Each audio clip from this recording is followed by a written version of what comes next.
Okay, hello everyone and welcome back to Totally Accurate Battle Simulator. And today I'm going to have a different battle to the recent ones. I have been obviously creating more and more factions of various time periods, and whilst I am still going to do some videos in the medieval period, I have been making some Napoleonic period factions. One of which here is the British. I've also done the French at this current time, and some pirates, just for a bit of a more fun faction. So yeah, we're on the pirate maps here, and you can sort of tell what this battle is going to be. What these couple of battles are going to be. They're just going to be pitting some British Royal Naval personnel versus a bunch of unruly pirates. So on this side we have got the British. We have got Royal Marines here in their typical 1800s get up here. So they've got the white trousers, they've got their red coats, they've got a different style hat to the typical Napoleonic hats that you're thinking of, aka this man right here. But yeah, they had different sort of hats. These are the closest I can get to the Royal Marines hats of the time. But yeah, so they're going to be here. They've got their bayonet rifles, their musket rifles. We've got a row of them on the front here with a couple of colour parties, which are just basically banner bearers keeping them in place, along with an officer who's got his he's got his officer's sword, and he's also got a flintlock pistol. And then behind them, because I felt like even though they are Royal Marines and these guys are, well, pirates, they're not going to do all too well when actual musket balls start flying. So behind them I've got a second row of Royal Marines, so that when the pirates charge, seeing only this front line of Marines, they're thinking, aha, there's only like 20 of them, we can take them. They loosen number, they get up here, they get hit by a second volley. Bam, pirates gone. But yeah, so second line of Royal Marines back here as well, which will then supplement the first line. And attacking them, we've got a bunch of unruly pirates, like I said. So there's going to be some pirates armed with cutlasses at the front here. They are, you know, your typical fodder. You know, they just sort of charge in. They're weak. They don't have a lot of health. They sort of move forwards with their cutlass, hoping to hack and chop, etc., etc. And then behind them, we've got a whole load of pirates armed with flintlock pistols. They're shorter range than regular muskets, and I think they do less damage here in tabs, but they can otherwise kill a Royal Marine when they actually get the chance. And then behind them, we've got some pirates armed with longer barreled muskets. Regular old muskets, so we've got 8 of them, and then we've got the captain here who is armed with 2 blunderbuss pistols, and he's got sort of army get up, because pirates liked taking, you know, that sort of stuff that's valuable, makes them seem important. So, you know, wearing officers' clothing that they've taken from military personnel from ships that they've attacked, etc., etc. They'll take that and they'll put it on. So yeah, that's what this guy's wearing, and he's got his tricorn hat, the same as the English officer over here. But yes, let's get into this, and in they go. So obviously, Royal Marines personnel here, they get turned around a bit here in tab, but otherwise they're going to fire their first row. Yeah, taking down a whole load of pirates there very nicely, but then the pirates are going to retaliate here. As they get in range, the musket pirates are obviously going to fire first, followed by the flintlock pistols. But in go the Royal Marines again, hitting the boarding party as they're coming up here. They actually struggle a bit, the AI, getting up the... actually manages to get up these ramps, which will allow the Royal Marines here to actually reload again and manage to hit back. As we can see, the pirates don't quite understand how boarding works, which is strange considering they are pirates, but maybe they're confused. Oh, nice shot there by the Royal Marine. Yeah, they might be a bit confused because they're not on sea, they're on land. They don't quite know how to do this. But it looks like we have lost the officer. We've lost the officer here on deck, but we've actually lost the pirate captain as well. And yeah, it's now just a bit of a shooting match between the remaining Royal Marines and the pirates. I'm actually going to take control of this Marine. Hello, friends. Let me, boop. There you go. Yep, took him down. So, yeah, gonna try and take out these pirates. Oh, down goes the colour party. Oh, I just got shot. Take that, you bugger. Oh, no, dead. Well, in come the pirates though, and then they come to the second line of Royal Marines.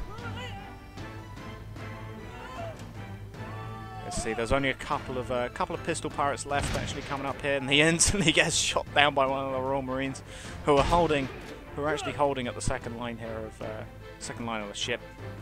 And there's now a bit of a staring contest between the Royal Marines here and the pirates. Let's see if we can't take out the pirates for the Royal Marines here. That one didn't go all too well. But we do, of course, have our close-range bayonets. Go for the headshot. Didn't manage to get it. Now, here's the problem with actually having the colour parties, is that the Royal Marines here can't advance. Not that they will, because Tab's units, you know, are going to actually come up here. Come up here to the top of the ship. There we go. Get him out of the way so that I can then take control of this Royal Marine and instantly get shot. Brilliant. Ah! Just got shot again. Yeah, as we can see, it's a bit of a staring contest now. I imagine the Royal Marines would actually win in the long run here because, well, there's more of them in comparison to the pirates. Let me try the snipe again. Didn't manage to get it. What about you?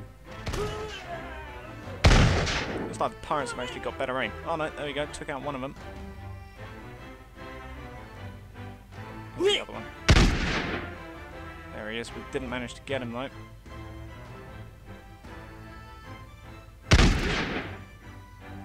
Didn't manage to get him. Let's try advance with one of the pirates, shall we? Or we can sit back here and snipe him from a distance. Got him. Charge. Come on, lads. Don't know why I'm charging. I don't have a bayonet or anything, so it's not like I can really do anything when I get up there. Hello. Oh. I think I did manage to take out one of them, though. Let's advance. Fire and move. Last charge of the pirates. Come on, them Royal Marines. See what you're made of. I just instantly get cut down when I advance. But then I suppose that's what I get for advancing right into musket fire. Come on then. Who's left for the pirates then? Probably someone who's in the water but not quite. Or it'll be this guy, a musketman who's stuck. Alright, let's take control of the colour party, let the Royal Marines advance. In we go, lads. Oh, I'm caught up on one of them. Excuse me, sir. There you go. Have fun. Let me see, actually, can I snipe him from here? Nearly.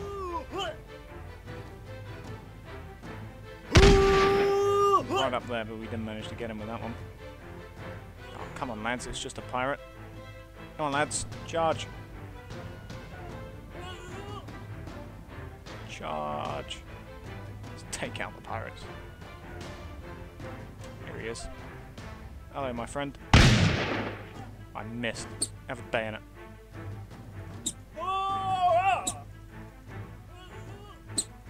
There we go. Bayonet him. Yeah, so there we go. I mean, the Tab's AI doesn't quite know how to advance up, how to actually advance up sloping there, but even so, Royal Marines did manage to just about take out the pirates. Not all too surprising though, let's be honest.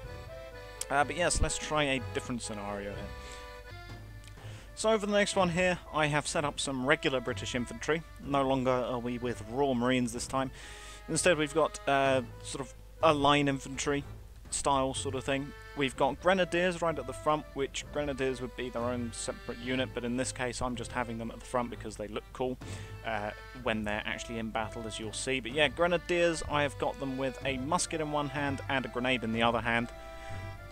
Technically they shouldn't have that because you can't one-handed a long-barreled musket like that, like this man is here, but it's the closest I can get because grenadiers had both a musket and they also could throw powder bombs, aka grenades.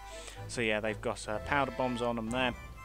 They've got the tall fuzzy hats, or at least as best as I can do them here in Tabs. They've got a slightly different uniform, but otherwise they are identical near enough to the regular line infantry, which are the British regulars at the back here. They have got their tall hats, they've got their red coats, their grey trousers, and their musket with bayonet. And then They are a 10 by 3 unit, so we've got 30 effectives here, plus one singular colour party at the back here with his standard. I didn't want to call him a standard bearer, colour party it is. And then of course we've got our regular British officer at the back. And facing off against them, I've moved the pirates off the boat. We've got cutlass pirates at the front, we've got a whole load of pistol pirates followed up by 8 pirate musketmen, and then again the pirate captain with his dual blunderbusses. So we have got 32 British 32 British troops, although take away the colour party and the officer, who, let's be honest, isn't going to be as effective as these main troops. We've got 30 British troops versus 60 pirates, of which about 10 or so are melee units. But yes, let's see how well this goes down for the pirates, and I'm actually going to slow-mo this as well. So, in they go. Nope, the slow-mo didn't quite work, but no matter. In go the grenadiers. Grenades going to explode with very good effect. It looks like some of the regulars have been taken down here. We've still got the officer. Oh no, we no longer have the officer. Looks like the British are retreating under the withering fire from the pirates. We've only got one pirate pistolman left though. This man is... Oi. Don't go into the water. Advance. Take him out. Ow. Just got shot by a musket. Come on, lads. Come on, lads. One last one. Who's left? I think these guys are the only ones left. We've got 3 regulars. 2 regulars. Go on, lads. Hey, down he goes. Okay, good. Yeah, so the British just about managed to win that. Some of them might have died from the opening volley. Not too sure. But yes, looks like 30 British troops were able to take down 60 pirates. It was pretty close though. We've only got two redcoats left. But even so, they did manage to take them out. As you saw, the grenades were pretty effective from the grenadiers that managed to take out a bunch of those pirates as they were advancing.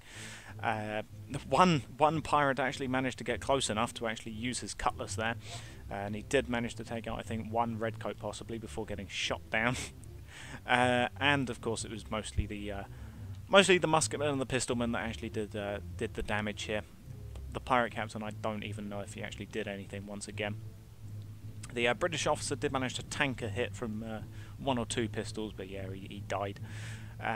Yeah, even so, as you can see, the pirates, yeah, they're not the best. They're not the greatest of faction that I've got here, in comparison to the regular pirate faction here. As we can see, they've obviously got a blunderbuss man. They've obviously got their flintlock pirate who actually drops his flintlock. I have also got a grenadier here who's armed with a flintlock pistol and a grenade. And as you can see, he's got a grenade belt. He's got grenades in his pocket. He is armed to the hilt with all sorts of throwable explosives. I've also got a blunderbuss pirate right here, who's just armed with his blunderbuss. And then I've got a melee version of the captain as well. As we can see here, he's got a far bigger coat. He's got a whole load of gold on him, and he's dual wielding 2 massive sabers. So yeah, we got him. But yeah, let me try possibly one more thing here against the pirates. Although first of all, I do want to show you this. There you go. All the smoke from the muskets as the rounds impact into the pirates. Wonderful. There they are. Oh, it's very good. They're pretty good as well in the campaign as Ingo the Grenadiers, or at least those that remain. Yeah, they're pretty good in the campaign. You can set up your line infantry, and they pretty much tear through anything Tabs has to offer in terms of campaign units, which is not all too surprising when you've got a line of grenadiers who can just throw their grenades with impunity, bearing in mind that usually the Tabs units won't have fired back at this point, so you'll have a line of about 10 or 12 grenadiers who will just chuck all their grenades at the advancing Tabs units, and yeah, they'll really do the business. And actually, the pirate captain is actually still alive. He might actually be able to fire his blunderbuss pistols here, and we'll actually see them in action. Oh! A regular missed him. One of the British regulars missed his shot. We've actually lost the... Nope, the English officer's still at the back there. Come on, pirate captain, fire. There he goes. Oh, takes down some of the regulars there. Very good, very good. Is he going to fire again? Is he going to be that lucky, do we think? Yes, he is. Oh, look at him tearing through these British like it's nobody's business. But I doubt he's going to last for too much longer. Although, he might have reloaded. Oh, one of the regulars just got hit by a musket round to the leg, actually, from one of the pistol pirates. Oh, in goes the pirate captain as well, firing, and he gets blown back from the back blast. Yeah, I'm surprised that the pirate captain has actually stayed alive. Oh, down goes one of the regulars. Yeah, I think the British might still have this. Oh, pirate captain just gets exploded by a grenadier. Those three just got taken out by a grenadier. And it's just this man back here who's, well, it's just all of the pirate musketmen who, once again, Tab's unit pathfinding, not the greatest. As you can see, these guys, in their haste to get away from the British, have backed into the water and are now drowning. Yep, down they go. It was actually a better result as well for the British, surprisingly. Yeah, that was a far better result for the Brits here, and I didn't even really do anything for them. But yes, let me try out one more thing for you. So here's the final thing I've got for you. This is a box formation, the Napoleonic box formation, typically used against cavalry charges, I think it was. But yeah, this is where the units have all of the wounded and the colour party and all of that inside of a box, which is then made up of the rest of the units, as you can see, making a wall of steel and, well, musket shot all the way around them. And so that's what I've set up here. I've got, all of it is British regulars. I don't have any grenadiers in here. This is all just British regulars armed with their muskets and their bayonet, and they're coming up against all of the pirates here. So of course we've got the officer and the colour party in the middle, like I said, and then I've got 5 along in the 5 along for the back row, and then 7 along in the front row. It takes a little while to set up this box formation, and as you can see, I've made it a bit of a rectangle, so so the lines aren't quite as close together as they possibly should be. But yeah, like I said, it takes a bit of a while to set this up. Yeah, so around them we've got all the pirates, a combination of pistol pirates and cutlass pirates, and then I've got the cutlass captain right there. So let's get into this. So of course, like I said, Tab's units aren't exactly the greatest in terms of how they actually set themselves up, but as we can see, they mostly actually oh god, the box formation is disintegrated on it. They mostly picked targets on their own side, which is quite good. It's now turned into a bit of a defensive circle rather than a defensive box, but they are getting involved with their bayonets. We've got a couple of cutlass units actually getting close, and they're getting taken out by the bayonet troops. Although they are taking out a couple of the regulars. Here as the pistol pirates are just sort of sitting back, hoping that their cutlass-armed comrades will be able to take out and distract the British before they actually... Ooh, look at that! Very nice poke, very nice long-range poke there from the regular, as he then gets pushed out of the defensive area by his friends. Oh yeah, they're definitely started to take out most of the cutlass pirates. Oh, in comes the captain though. They've got to take him out quick. So he's tangling with some of the regulars. Yeah, the defensive box has well, disintegrated for the most part. Looks like the pirates might be getting the upper hand here over the British, especially with the captain charging in here. I think we've lost the officer and we've lost the colour party. Yeah, colour party's dead, and so is the officer. It's just, oh my god, he went flying, didn't he? Oh no, here's the officer. The officer's alive. Yes, come on lads, get at these pirates. Yeah, I think the British are definitely not going to win this one. Their opening volleys didn't manage to take out enough of the pirates. I mean, they took out a bunch of the melee pirates, but actually, in terms of the pistol pirates, there's a lot more pistol pirates than there are British regulars at this point. I mean, the muskets, if they actually manage to hit their shots, which, let's be honest, muskets aren't the most accurate firearm in the world, but yeah, if they actually manage to hit their targets, they'll kill one. But these pistol pirates, they can reload faster, and whilst they don't do as much damage, there's a lot more volley of fire coming in, and the defensive box did not manage to win for the British here. I mean, it might work against cavalry, but pirates aren't exactly known for their overwhelming cavalry units, if we're perfectly honest. Yeah, the final few British regulars are going to die here, and yeah, down they all go. Then again, they were outnumbered about 2 to 1, but they did win it with line formation, but in a box, yeah, they definitely didn't. But either way, this was just a silly little scenario with British units versus the pirates. As we can see, 75 pirates to 42 British in a defensive box. It didn't work. Did not work for them. But yeah, there we go. I'll thank you all for watching, and goodbye.